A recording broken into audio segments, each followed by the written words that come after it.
નમસ્કાર મિત્રો આજે તારીખ 20 એપ્રિલ 2025 વાર છે રવિવાર। મહત્વના સમાચારમાં સૌપ્રથમ વાત કરીએ તો આજે રવિવારે જીપીએસસી ક્લાસ 1 અને 2ની પરીક્ષાનું આયોજન 97,000 લોકો પરીક્ષા આપશે। ગુજરાતમાં જીપીએસસી ક્લાસ 1 અને 2 માટે આજે રવિવારે 21 જિલ્લામાં પરીક્ષાનું આયોજન છે। રાજ્યમાં કુલ 97,000 જેટલા ઉમેદવારો પરીક્ષા આપી શકશે। જીપીએસસી દ્વારા પરીક્ષાને લઈને તમામ તૈયારીઓને આખરી ઓપ આપી દેવામાં આવ્યો હતો। સાથે ઉમેદવારો માટે વેબસાઇટ પર જરૂરી સૂચનાઓ પણ મૂકી દેવામાં આવી છે। આજે રવિવારે યોજાનારી પરીક્ષા માટે પરીક્ષા કેન્દ્રો પર ઉમેદવારોને પોણા 2 કલાક વહેલો પ્રવેશ આપવાનું આયોજન છે। મિત્રો અન્ય મહત્વના સમાચારની વાત કરીએ તો બ્રેકિંગ ન્યૂઝ સામે આવ્યા છે। પૂર્વ આઈએએસને વધુ એક કેસમાં 5 વર્ષની સજા મળી છે। કચ્છના તત્કાલીન કલેક્ટર પ્રદીપ શર્મા સહિત 4 અધિકારી સામે ગંભીર આરોપો સાબિત થયા છે। આ કેસમાં તેમને 5 વર્ષની કેદની સજા અને 10,000નો દંડ ફટકારવામાં આવ્યો છે। સોપાઈસ અસ લિમિટેડને સમગોગા અને મુન્દ્રામાં સરકારી જમીનની ફાળવણીમાં નિયમોનું ઉલ્લંઘન કરવામાં આવ્યું હતું। સરકારના પરિપત્ર મુજબ કલેક્ટરને માત્ર 2 હેક્ટર સુધીની જમીન ફાળવવાની સત્તા હતી। મિત્રો અન્ય મહત્વના સમાચારની વાત કરીએ તો ભૂકંપની મોટી શક્યતા। તાજિકિસ્તાનમાં ગઈકાલે તારીખ 19 એપ્રિલના રોજ 4.2ની તીવ્રતાનો આંચકો, જ્યારે જમ્મુ કાશ્મીરના ડોડા પંથકમાં પણ 3.1ની તીવ્રતાનો આંચકો આવ્યો હતો। અફઘાનિસ્તાનમાં પણ 5.8ની તીવ્રતાનો શક્તિશાળી ભૂકંપ આવ્યો હતો અને તિબેટમાં પણ 3.2ની તીવ્રતાના આંચકા ગઈકાલે નોંધાઈ ગયા છે। મિત્રો અન્ય મહત્વના સમાચારની વાત કરીએ તો દાહોદમાં સગીરાનું અપહરણ। દાહોદ જિલ્લાના દેવગઢ બારિયાના એક ગામમાંથી યુવકે 17 વર્ષીય સગીરાને પટાવી ફોસલાવીને અપહરણ કરીને ફરાર થઈ ગયો। યુવકે સગીરાને પ્રેમજાળમાં ફસાવી હતી। તેણે સગીરાને લગ્નનું પ્રલોભન પણ આપ્યું હતું। આરોપીનો ઈરાદો સગીરાને પત્ની તરીકે રાખવાનો હતો। સગીરાની ઉંમર 18 વર્ષથી ઓછી હોવાથી આ કેસમાં કડક કાર્યવાહી થશે। પોલીસ આરોપીની શોધખોળ કરી રહી છે। સાથે સગીરાને સુરક્ષિત રીતે પરિવાર સુધી પહોંચાડવાના પ્રયાસો પણ ચાલી રહ્યા છે।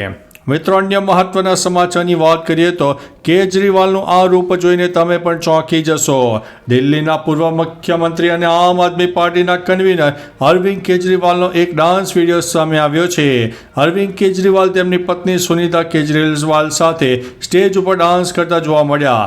આ પ્રસંગ અરવિંદ કેજરીવાલની પુત્રીની સગાઈનો હોવાનું કહેવામાં આવી રહ્યું છે।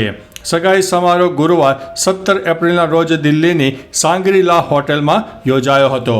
મિત્રો અન્ય મહત્વના સમાચારની વાત કરીએ તો બાંગ્લાદેશમાં આર્થિક સંકટ વધુ ઘેરું બન્યું છે। બાંગ્લાદેશને આંતરરાષ્ટ્રીય નાણાકીય ભંડોળ એટલે કે IMF તરફથી મોટો ફટકો પડ્યો છે। IMF બાંગ્લાદેશને $4.7 બિલિયન લોન આપવાનો ઇનકાર કરી દીધો છે।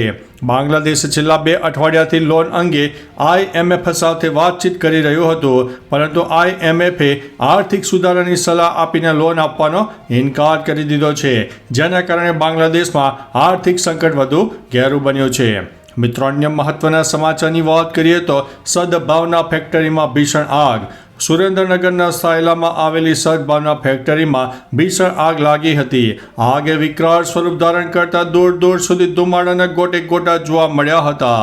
આ ઘટના અંગે ફાયર વિભાગને જાણ કરતા ફાયરની ટીમ પણ દોડતી થઈ ગઈ હતી। 3 કલાક બાદ પણ આગ ઉપર કાબુ મેળવાયો નહોતો। પૂઠા, બોક્સ અને પેપર રોલ સહિતનો લાખો રૂપિયાનો માલ સામાન બળીને ખાક થઈ ગયો હતો। આ ઘટનામાં સદભાગ્યે કોઈ જાનહાનિ થઈ નથી। ઇલેક્ટ્રિક થાંભલામાંથી વાયર પડતા આગ લાગી હોવાનું પ્રાથમિક અનુમાન છે। મિત્રો અન્ય મહત્વના સમાચારની વાત કરીએ તો બાળકી સાથે દુષ્કર્મના કેસમાં મોટી સજા ફટકારવામાં આવી છે। વલસાડ સ્પેશિયલ કોર્ટે બાળકી સાથે દુષ્કર્મ કેસમાં મોટી સજા ફટકારી છે। વલસાડમાં 8 વર્ષની બાળકી સાથે દુષ્કર્મ કરનારને 20 વર્ષની કેદ અને 4 લાખનું વળતર ચૂકવવા આદેશ કોર્ટે કર્યો છે। આ ઘટના 7મી મે 2020ના રોજ બની હતી। સ્થાનિક લોકોએ ઘટના જોઈ લેતા તરત જ સગીરાના પરિવારને જાણ કરી હતી। પરિવારે વલસાડ સિટી પોલીસ મથકે ફરિયાદ નોંધાવી હતી। પોલીસે તાત્કાલિક કાર્યવાહી કરીને સગીરાનું મેડિકલ અને નિવેદન પણ નોંધી લીધા હતા। મિત્રો અન્ય મહત્વના સમાચારની વાત કરીએ તો અમેરિકાના હવાઈ હુમલામાં 74 લોકોના મોત, 171 લોકો ઘાયલ થયા છે. યમનના રાસ એસા તેલ બંદર પર યુએસ હવાઈ હુમલામાં ઓછામાં ઓછા 74 લોકો માર્યા ગયા છે અને 171 લોકો ઘાયલ થયા છે. આ માહિતી યમનમાં સક્રિય હુતી બળવાખોરો દ્વારા આપવામાં આવી છે.